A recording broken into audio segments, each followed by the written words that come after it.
Hey everybody, what's going on? Hexlex here. I got another Master Duel video for you all today. So, coming at you with a Season 17 deck profile for Adamancipator.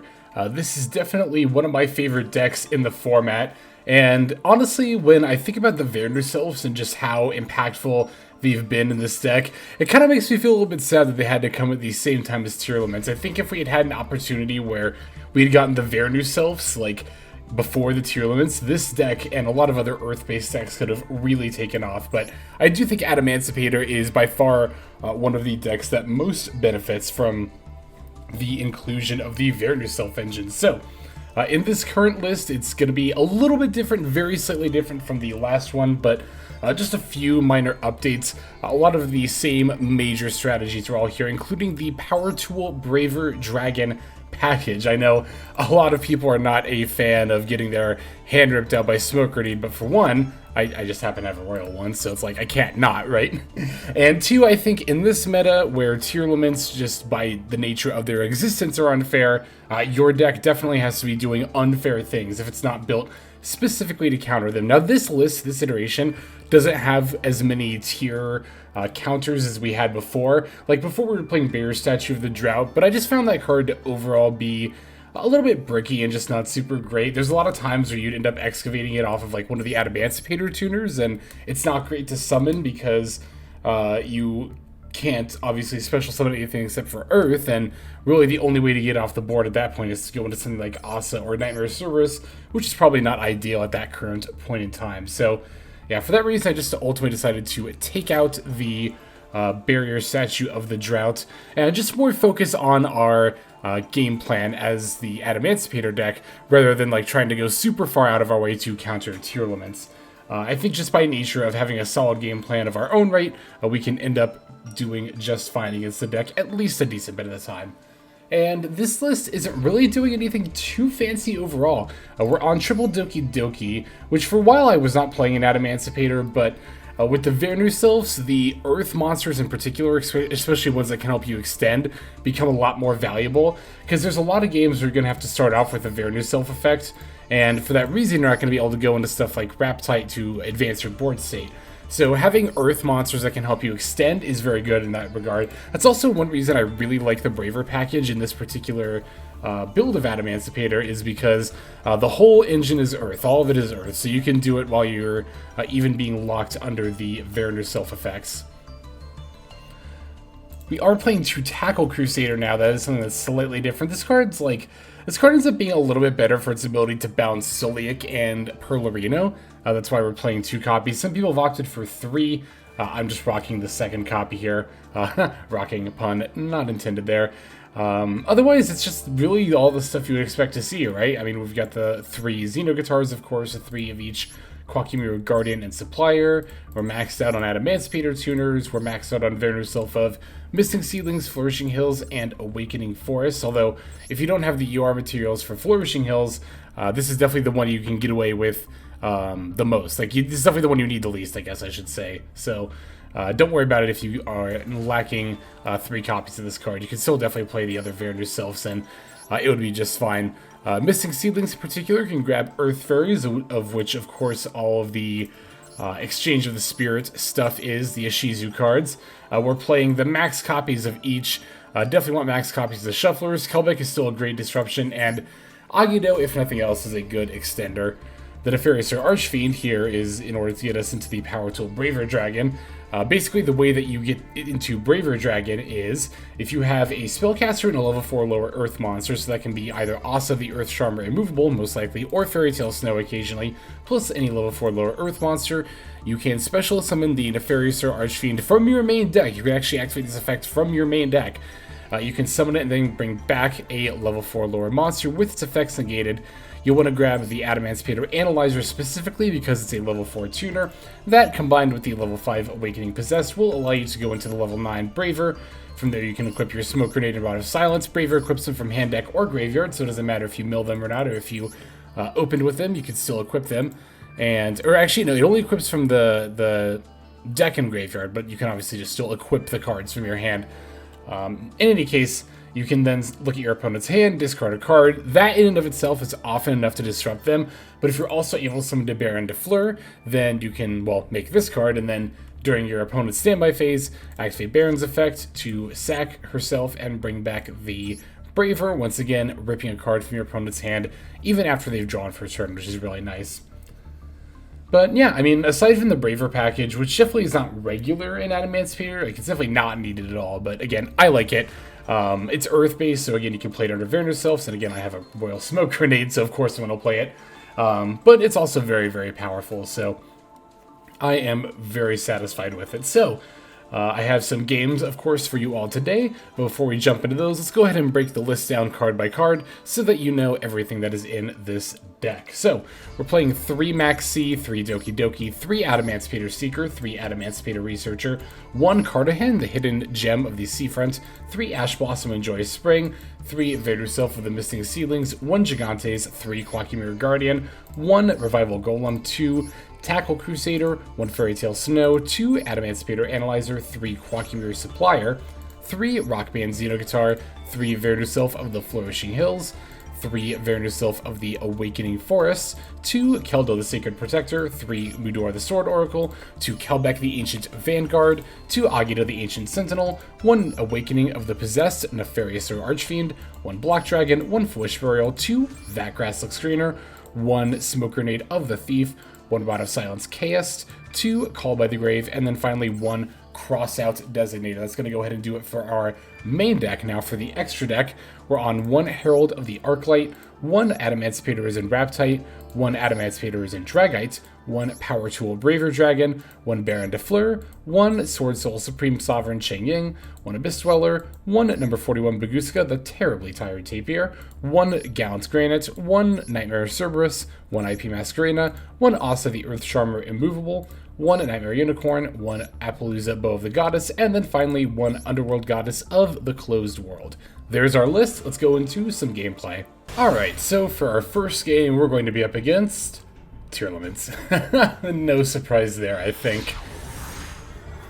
Looked like a pretty standard list. Wasn't anything too special from what I remember seeing as far as like engines or packages go, but we get the first turn, and we happen to open up with our Block Dragon. Definitely very welcome. However, with a hand like this, it's not particularly difficult to go into a Gallant Granite anyway, because we have Vernusylph the Awakening Forest. That card plus any other monster can just immediately put 2 level 4 bodies on the board. It's one of the reasons why I think the Vernusylphs are so great in particular in Adamancipator, is because of how easily you can make Gallant Granite. Of course, we don't need to do that here because we've already got our Block Dragon in hand, so I'm just going to go for the Asa, the Earth Charmer Immovable to set up a link body, and then now we can link off all of our monsters to go into Appaloosa. Do keep in mind, though, that because we've activated a Vernusylph card this turn, I can't actually use this to stop disruption from the opponent. Thankfully, in this meta, you're not really being threatened by Nibiru pretty much ever. Nibiru is at an all-time low due to how ineffective it ends up being against Tearlaments, which is good news for a deck like Adamancipator. It means that we can get away with, activating a Vernusylph effect and not being able to use Appaloosa, but still making Appaloosa for the opponent's next turn. So, because I haven't used my normal summon yet, I get to just go for all 3 of the Adamancipator tuners with my Block Dragon. That's going to allow me to set up a Herald of the Arclight, very good for multiple reasons. Not only is it an Omni-Negate, but also, while it's in play, any monster sent from the hand or main deck to the graveyard ends up getting banished instead, so that is of course going to be very detrimental to any Tearlament player. Going for the Dragite here, although I don't believe I have a water monster in the graveyard. No, that is actually the thing that I am most concerned about with this build, is that we only have the 1 Cartorhyn as our only water monster, and that does make it so that a lot of the time the Dragite doesn't end up being live.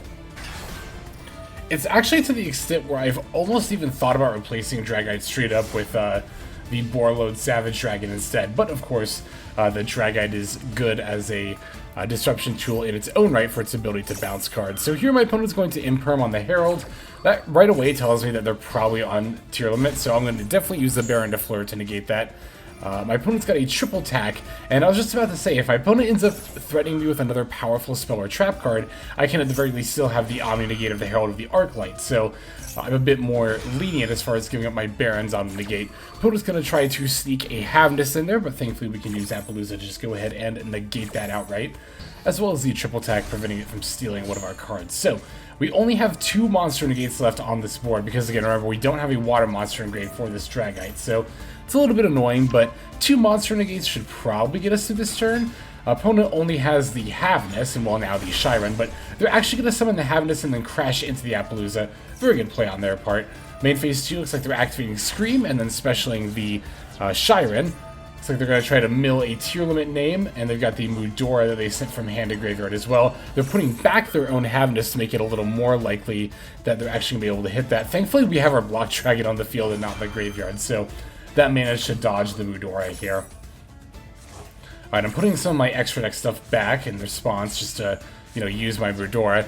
And we look at our opponent's top 3, they did actually end up hitting a tier limit name, another Havness there. So, not what I wanted to see. They're going to get to go for Kick Close, and I imagine go for either Havness or Solic for more disruption. They end up going for Merly, though. They're going to get it twisted and mill 8 here. I think that's really risky. I think Solic was... I don't know, though. With a board like I've got, there's not really a whole lot you can do with just Solic and Kick Close, right? In a normal situation, that might be enough, but here, I don't think it will be. The opponent does manage to get a Solic with the Scream, but it doesn't look like they've milled another relevant tier limit name.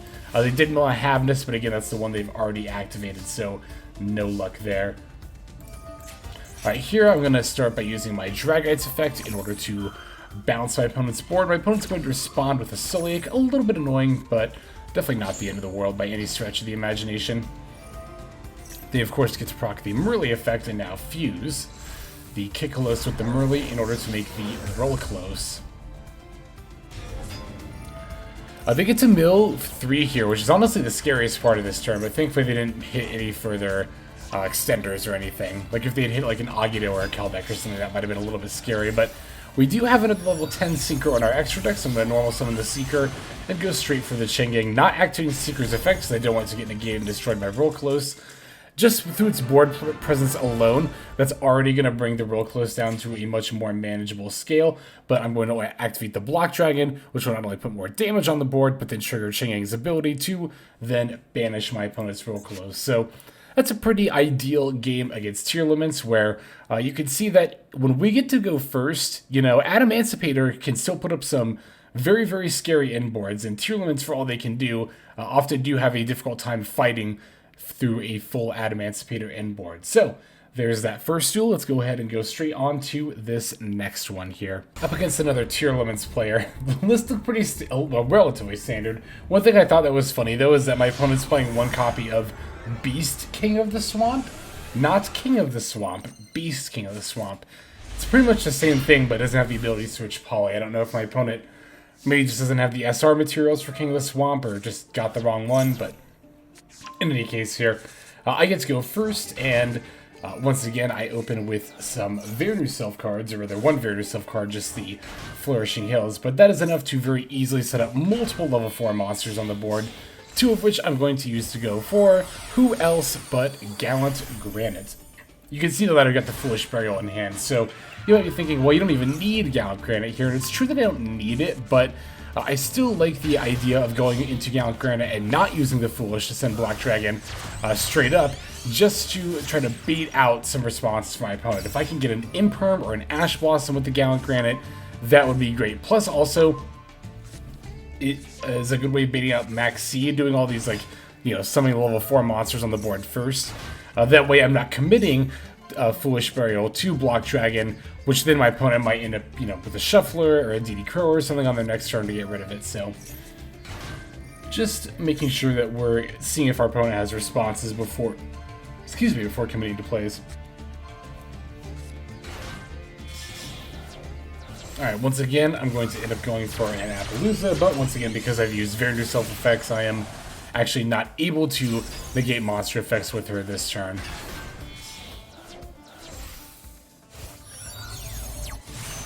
Alright, here comes the Baron de Fleur. You can see that a lot of the time, I don't really like to go out of my way necessarily to try to find, like, the Braver package.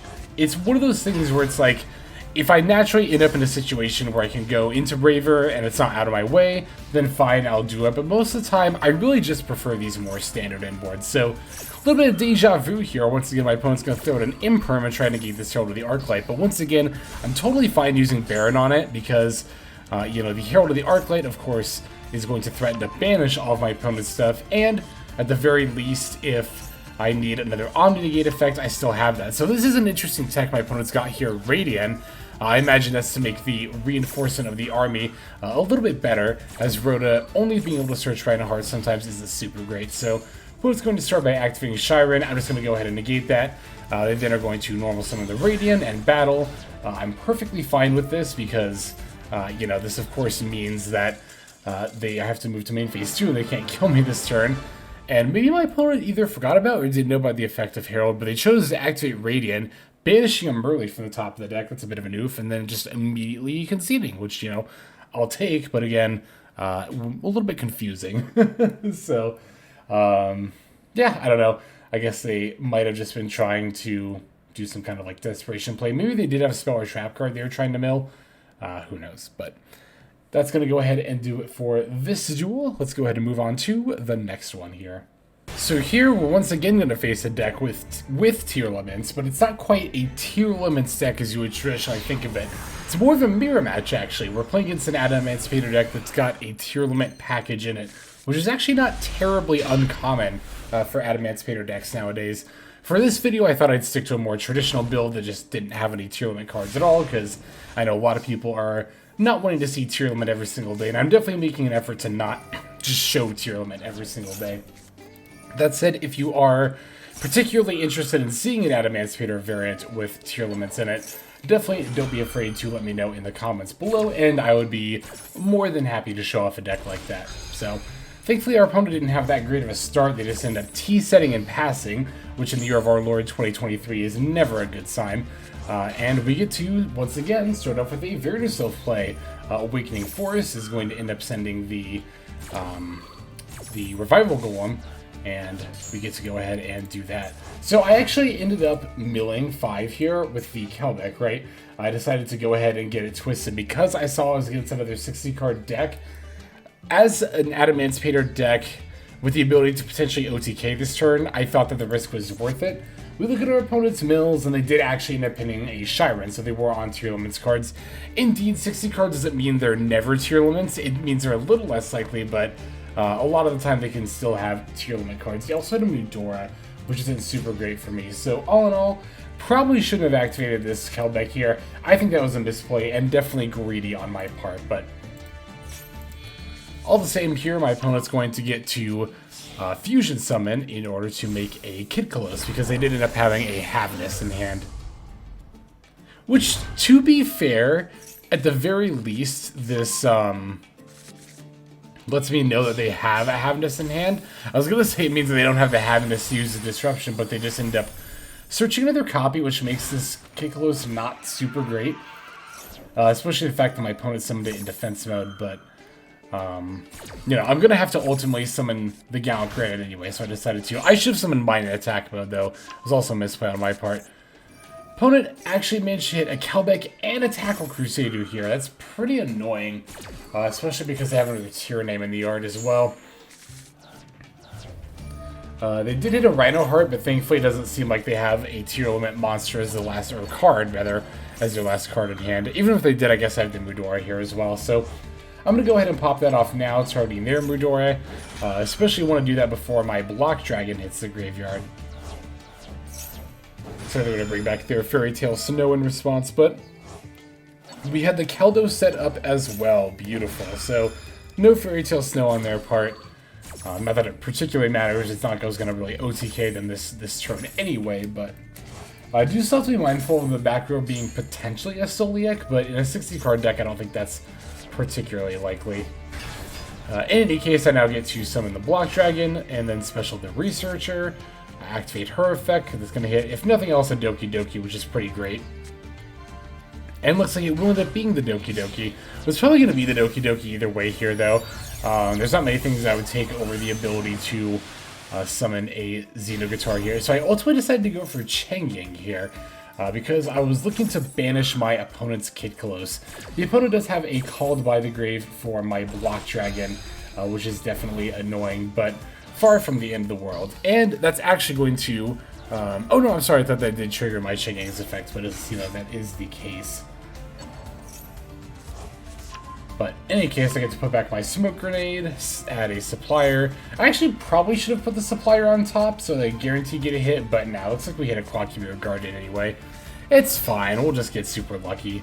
So I didn't get to banish the Kitkalos, which I would have liked to have done, ideally, but we do at the very least get to battle over it here. So I'm going to do just that. This Tackle Crusader is going to try to put the Changing face down, but I'm going to banish the Koa'ki Guardian to stop that from happening.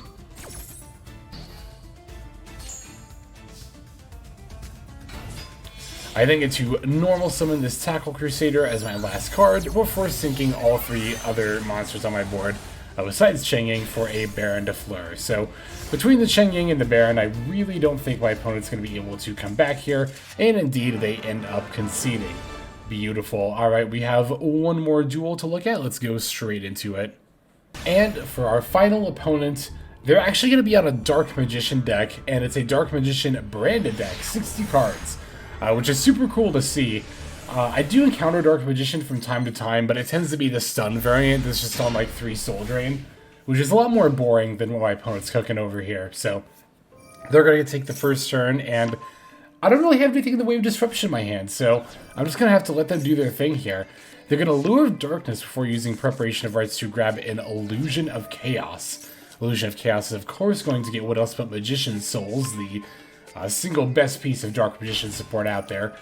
Pretty hard to deny that, honestly, being a useful engine in its own right in many decks, such as like Spiral and whatnot. Opponent's going to Aliber, Branded Lost, before going into the Branded Fusion. That's cute, even using the Dark Magician Girl to go into the Rebellion there. Branded Lost is going to, probably, if I had to guess, end up grabbing the Mercurier. And then Rebellion is going to pitch the Magician Souls in order to do yet another fusion summon for who else but Meiru Jade, the Ice Blade Dragon. Here comes Branded Lost to, of course, grab the Tri-Brigade Mercurier, giving my opponent a monster negate. They set a card before passing, ultimately not banishing their Aliber to search. It leads me to believe this last back row is probably just going to be the branded in red there. For that reason, I want to activate Keldo, getting a Keldo into the graveyard right away. This does end up playing into Maxx, but of course we're pretty much always going to end up playing into Maxx. And I'm going to search a Kelbek here for disruption.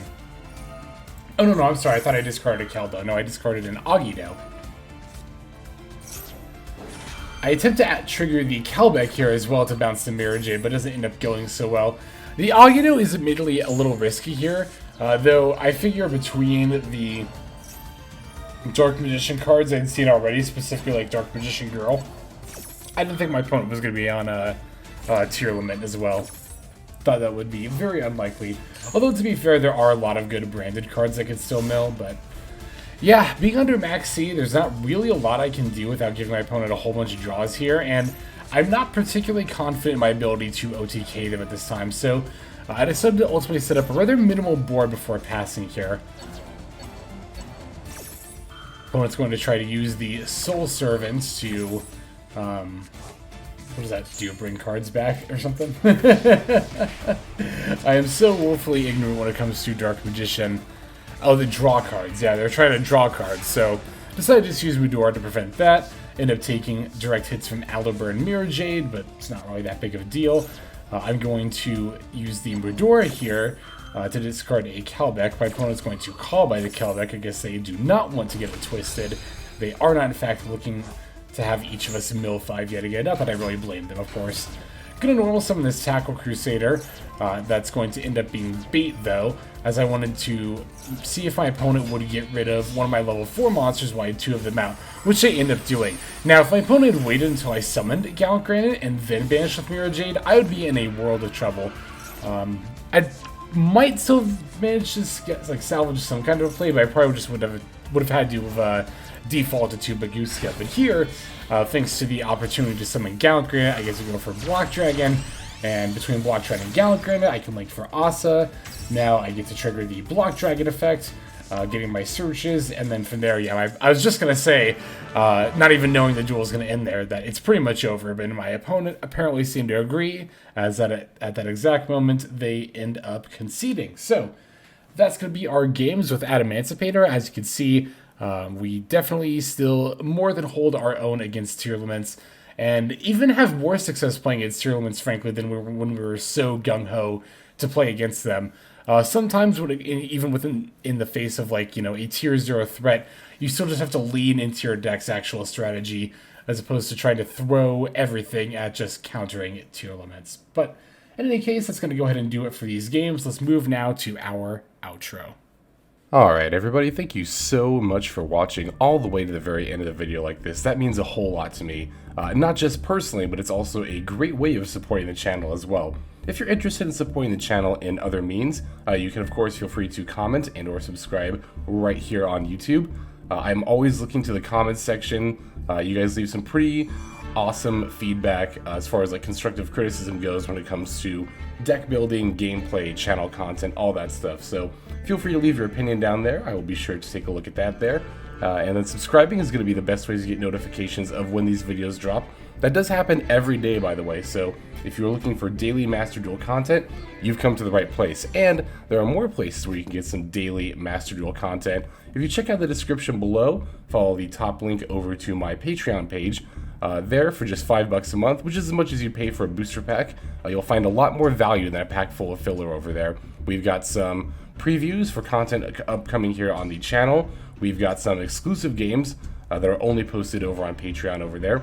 We've got some Q&As, and then you can also have your name featured in this lovely credit sequence where I thank all of the people who are helping contribute over there on Patreon. It's a huge support to the channel, and it really means a lot as well. So thank you everyone who is donating that is featured here on screen. And again, you know, it's not just a pure donation, you do get some more daily Master Duel content over there just for being a part of the Patreon. But I think that's about all the time that I have for today's video. Once again, I just want to thank you so very much for sticking all the way to the end of the video. Again, it just means a lot, as I do put a decent amount of work into getting these videos out every single day. But that's about all the time that I've got for now, so without further ado, this is XLex. I'm signing out, and I hope you have a fantastic day.